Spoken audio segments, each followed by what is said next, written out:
మరి ఈ ప్రభుత్వంలో కీలక పాత్ర పోషిస్తున్నటువంటి పవన్ కళ్యాణ్ ఎందుకు నోరు మూసుకున్నాడో అర్థం కానిటువంటి పరిస్థితి.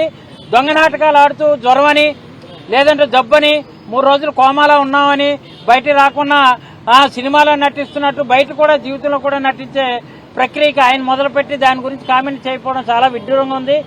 అందుకని ఈ రోజు కుట్ర ప్రభుత్వంగా ఉన్నటువంటి కూటమి ప్రభుత్వం నాయకులు ఇలాంటి కక్ష సాధింపు చర్యలు చేస్తున్నటువంటి మిమ్మల్ని కూడా మీరు ఏ విధంగా అయితే బ్యాలెన్స్ చెప్పారో మీకు ఇంక నుంచి స్టాండర్డ్ గా నిలబెట్టే రోజులు లేవు, భవిష్యత్తులో రావు అని మాత్రం ఈ సందర్భంగా తెలియజేస్తూ ఈ మిథున్ రెడ్డి గారికి తప్పనిసరిగా ఆయన చాలా ధైర్యంగా ఉన్నారు.